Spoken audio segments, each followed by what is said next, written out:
ओम शांति 25 दिसंबर 2023। सभी भाई बहनों को मैरी क्रिसमस। क्रिसमस की बहुत बहुत शुभकामनाएं। बाबा के महावाक्य।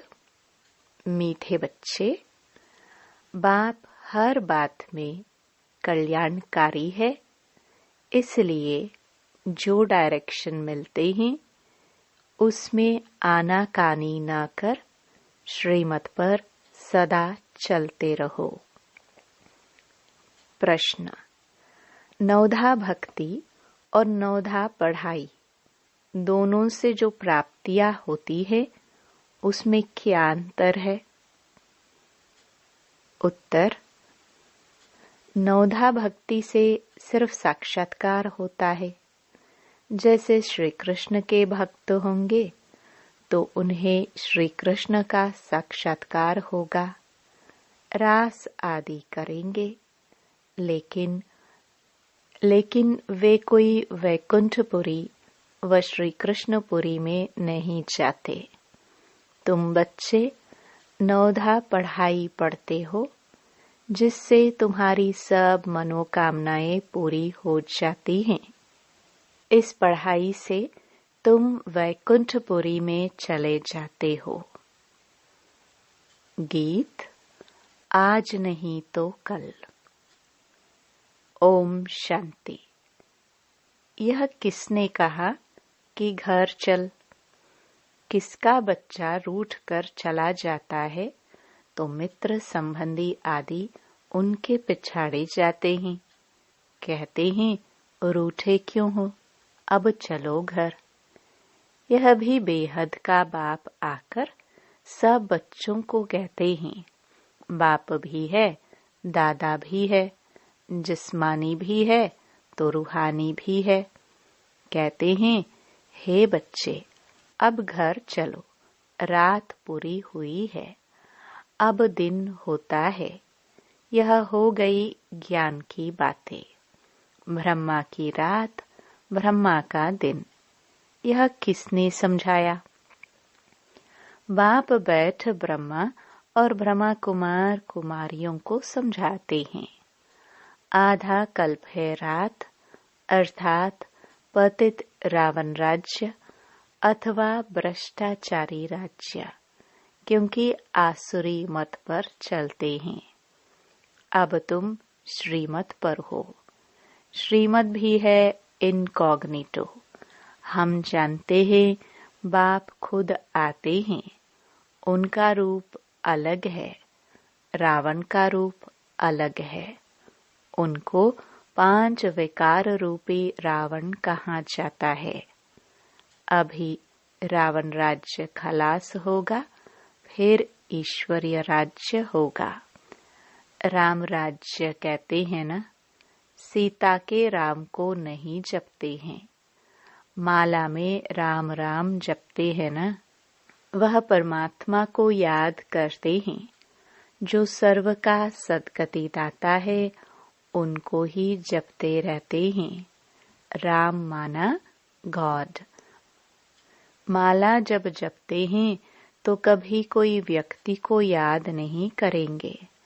उनकी बुद्धि में दूसरा कोई आएगा नहीं। तो अब बाप समझाते हैं, रात पूरी हुई। यह है कर्म क्षेत्र, स्टेज, जहाँ हम आत्माएं शरीर धारण कर पाठ बजाती हैं। 84 जन्मों का पाठ बजाना है। फिर उसमें वर्ण भी दिखाते हैं, क्योंकि 84 जन्मों का हिसाब भी चाहिए ना। किस किस जन्म में, किस कुल में, किस वर्ण में आते हैं, इसलिए ही विराट रूप भी दिखाया है। पहले पहले हैं ब्राह्मण, फिर सत्युगी सूर्यवंशी में 84 जन्म हो न सके। ब्राह्मण कुल में भी 84 जन्म नहीं होते। 84 जन्म तो भिन्न भिन्न नाम रूप देश काल में होते हैं। सतयुग सतो प्रधान से फिर कलयुग तमो प्रधान में जरूर आना है। उनका भी टाइम दिया जाता है। मनुष्य 84 जन्म कैसे लेते हैं, यह भी समझने की बात है।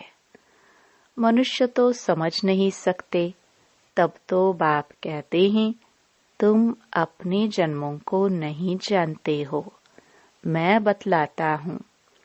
बाप समझते हैं ड्रामानुसार सब भूलना जरूर है। अभी यह संगम युग है। दुनिया तो कहती है कलयुग अभी छोटा बच्चा है। इसको कहा जाता है अज्ञान घोर अंधियारा। जैसे ड्रामा के एक्टर्स को मालूम होता है कि अभी नाटक पूरा होने में 10 मिनट हैं, यह भी चैतन्य ड्रामा है। यह कब पूरा होता है, मनुष्य नहीं जानते। मनुष्य तो घोर अंधियारे में है। बाप कहते हैं गुरु गोसाई वेद शास्त्र जप तप आदि से मैं नहीं मिलता हूँ। यह है भक्ति मार्ग की सामग्री। मैं तो अपने समय पर आता हूँ जब रात से दिन बनाना है, अथवा अनेक धर्मों का विनाश कर एक धर्म की स्थापना करनी है। जब सृष्टि चक्र पूरा हो तब तो मैं स्वर्ग की स्थापना करूं। झट बादशाही शुरू होती है। तुम जानते हो, हम फिर कोई राजाओं के पास जन्म लेते हैं, फिर आहिस्ते आहिस्ते नई दुनिया बन जाती है। सब कुछ नया बनाना पड़ता है। बाबा ने समझाया है, आत्मा में पढ़ाई के संस्कार व कर्म करने के संस्कार रहते हैं। अब तुम बच्चों को आत्म अभिमानी बनना चाहिए। मनुष्य हैं सब देह अभिमानी। जब आत्म अभिमानी बने तब परमात्मा को याद कर सके। पहले पहले है आत्म अभिमानी बनने की बात। कहते भी सब हैं कि हम जीव आत्मा हैं। यह भी कहते हैं आत्मा अविनाशी है, यह शरीर विनाशी है। आत्मा एक शरीर छोड़ दूसरा लेती है, इतना भी कहते हैं, परंतु इस पर चलते नहीं। अभी तुम जानते हो आत्मा निराकारी दुनिया से आती है, उसमें अविनाशी पाठ है। यह बाप बैठ समझाते हैं। पुनर्जन्म लेते हैं। ड्रामा तो हूबहू रिपीट होता है। फिर क्राइस्ट आदि सबको आना पड़ेगा। अपने अपने समय पर आकर धर्म स्थापन करते हैं। तुम्हारा अभी यह है संगम युगी ब्राह्मणों का धर्म। वह है पुजारी ब्राह्मण। तुम हो पूज्य। तुम कभी पूजा नहीं करेंगे। मनुष्य तो पूजा करेंगे। तो बाप समझाते हैं यह कितनी बड़ी पढ़ाई है, कितनी धारणा करनी पड़ती है। विस्तार से धारणा करने में नंबरवार हैं। नक्शल में तो समझते हैं बाबा रचता और यह उनकी रचना है। अच्छा, यह तो समझते हो ना बाप है। बाप को सब भक्त याद करते हैं। भक्त भी हैं, बच्चे भी हैं। भक्त बाबा कह पुकारते हैं। अगर भक्त भगवान हैं तो फिर बाबा कह किसको पुकारते हैं? ये भी समझते नहीं। अपने को भगवान समझ बैठ जाते हैं। बाबा कहते हैं ड्रामानुसार जब ऐसी हालत हो जाती है, भारत बिल्कुल ही लास्ट खाते में चला जाता है, तब बाप आते हैं। भारत जब पुराना हो तब फिर नया बने। नया भारत जब था तो और कोई धर्म नहीं था, उसको स्वर्ग कहा जाता है। अभी पुराना भारत है, इसको नरक कहेंगे। वहां पूज्य थे, अब पुजारी है। पूज्य और पुजारी का फर्क तो बता दिया है। हम आत्मा सो पूज्य, फिर हम आत्मा सो पुजारी। हम सो ज्ञानी तो आत्मा, हम आत्मा पुजारी तो आत्मा। आप ही पूज्य, आप ही पुजारी भगवान को नहीं कहेंगे, लक्ष्मी नारायण को कहेंगे। तो यह बुद्धि में आना चाहिए कि वह कैसे पूज्य और पुजारी बनते हैं। बाप कहते हैं, कल्प पहले भी मैंने ऐसे ही ज्ञान दिया था, कल्प कल्प देता हूँ। मैं आता ही हूँ कल्प के संगम युग पर। मेरा नाम ही पतित पावन है। जब सारी दुनिया पतित होती है तब मैं आता हूँ। देखो, यह झाड़ है, इसमें ब्रह्मा ऊपर में खड़ा है। पहले आदि में दिखाते हैं, अभी सब पिछाड़ी में हैं। जैसे ब्रह्मा पिछाड़ी में प्रत्यक्ष हुआ है, वैसे वह भी पिछाड़ी में आएंगे। जैसे क्राइस्ट है तो वह फिर अंत में आएगा, परंतु हम पिछाड़ी यानी डाल के अंत में उनका चित्र नहीं दे सकते हैं, समझा सकते हैं। जैसे यह देवी देवता धर्म की स्थापना करने वाला प्रजापिता ब्रह्मा है, अभी झाड़ की अंत में खड़ा है। क्राइस्ट भी क्रिश्चियन धर्म का प्रजापिता है ना। जैसे यह प्रजापिता ब्रह्मा, वैसे वो प्रजापिता क्राइस्ट, प्रजापिता बुद्ध, यह सब धर्म की स्थापना करने वाले हैं। सन्यासियों का शंकराचार्य उनको भी पिता कहेंगे। वह गुरु कहते हैं, कहेंगे हमारा गुरु शंकराचार्य था। तो यह जो डाल के आदि में खड़े हैं, यह फिर जन्म लेते लेते अंत में आते हैं। अभी सब तमो प्रधान स्टेज में हैं, यह भी आकर समझेंगे। पिछाड़ी में सलाम करने आएंगे जरूर। उन्हों को भी कहेंगे, बेहद के बाप को याद करो। बेहद का बाप सबके लिए कहते हैं, देह सहित देह के सब संबंधों को छोड़ो। यह ज्ञान हर एक धर्म वाले के लिए है। सब देह के धर्म छोड़ अपने को अशरीरी समझ बाप को याद करो। जितना याद करेंगे, ज्ञान की धारणा करेंगे, उतना ऊंच पद पाएंगे। कल्प पहले जिसने जितना ज्ञान लिया होगा, उतना जरूर आकर लेंगे। तुम बच्चों को कितना फकुर रहना चाहिए। हम विश्व के रचयिता बाप के बच्चे हैं। बाप हमको विश्व का मालिक बनाते हैं, राजयोग सिखला रहे हैं।